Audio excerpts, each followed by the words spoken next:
friends, to Recipes for the Cooking Impaired. You heard me correctly, cooking impaired, because we could all use a little help in the kitchen. All right, my friends, so today we're doing a main dish. But before I tell you about the main dish, go ahead and like that button down there. Hit the subscribe button so you don't miss out on any foodie content. And leave me a comment. Let me know what you'd like to work on, what you'd like me to try cooking.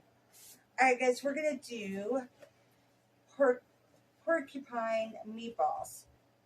So first you're going to start off with ground beef.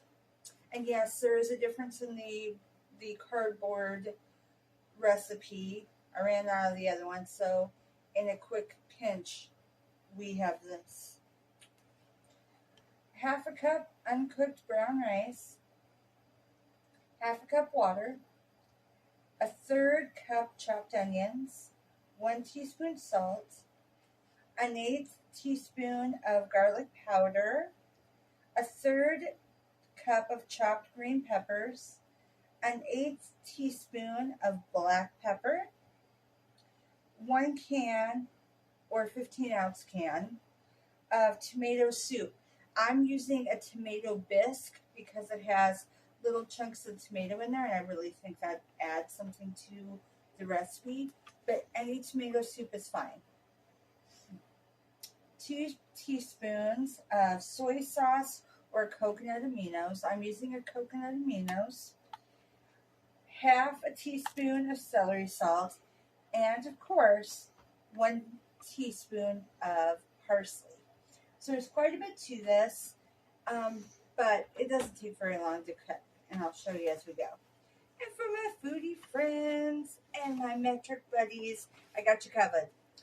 Do do do do do do do do do do do do do do do. You done. All right, guys, let's head to the kitchen and start working on this recipe. Okay, guys, so first things first is you got your pounded beef. We're going to add in our cup of rice. So our half a cup of rice. We have our our full cup of rice, our half a cup of water.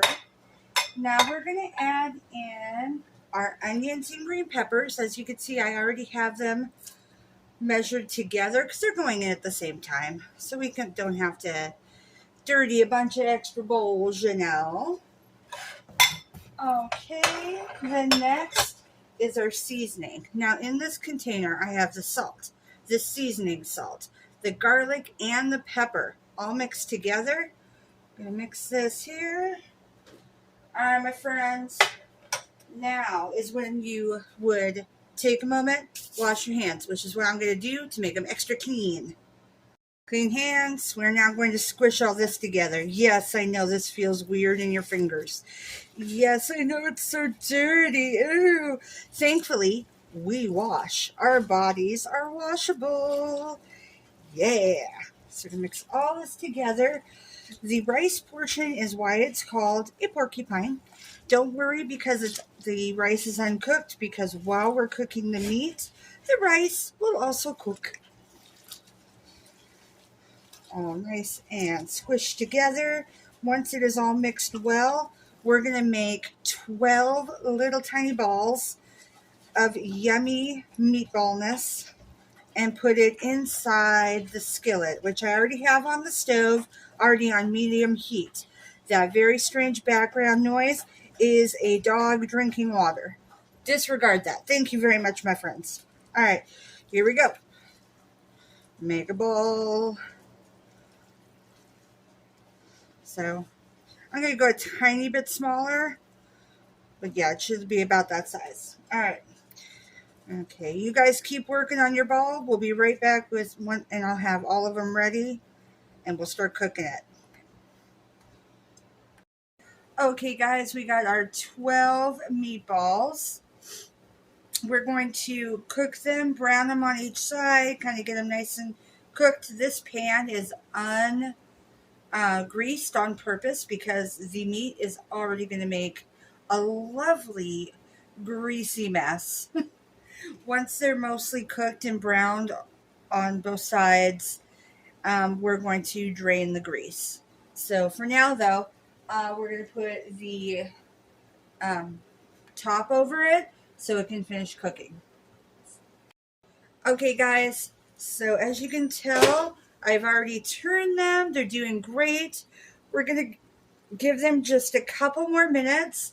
Then I'm going to drain them, and then we're going to do the sauce.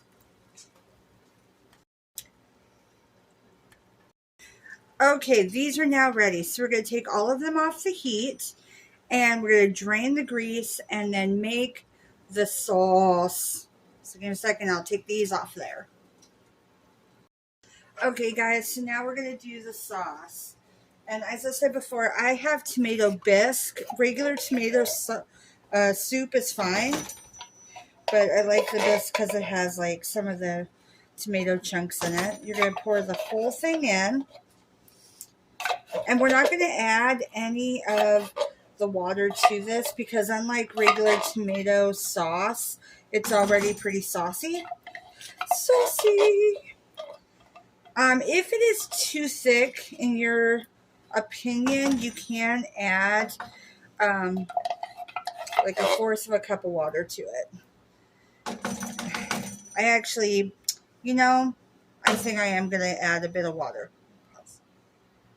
All right, so I put the water measure out first, put it inside the can, and stir it around, and then we're going to add our, I have liquid aminos, the coconut aminos, or you can use soy sauce. So mix that all up nice. All right, let's add our soy sauce. 2 teaspoons, so 2 teaspoons. 1 and 2. All right. And we're going to go ahead and stir it back up again. Now, once we've got this all mixed together, we're going to add the parsley, and then we are going to add the meatballs back in to finish cooking in the sauce. When you serve it, you can drizzle some of the sauce over your meatballs. And that's how you make porcupine meatballs. Okay, so now last part is our parsley. Just going to use the same container that we used with the soy sauce. There we go. There we go. Beautiful. Stir it in, and then we're going to add our meatballs. And it's only going to cook again for maybe about another 5 minutes with the lid on top.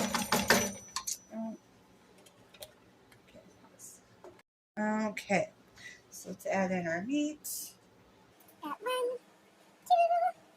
3, 4, 5, 6, 7, 8, 9, 10, 11. Okay, and just go ahead and pour a little over the top, or flip them over, just so that the sauce is now all over your porcupine meatballs. And give it about another 5 minutes, and then it's ready to serve.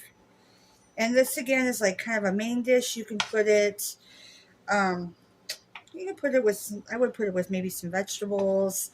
Being it's got rice in there, you don't necessarily need another starch, unless you really want to have another starch. All right, guys, and that's it. I'm glad that you joined me today. I hope that you have enjoyed making the porcupine meatballs, and I hope that you've had a good time. Go ahead, share this if you think it's an interesting recipe. Send a comment. Give me a suggestion on what else you'd like me to make, and feel free to subscribe. I love having our foodie friends here. Until next time, bye.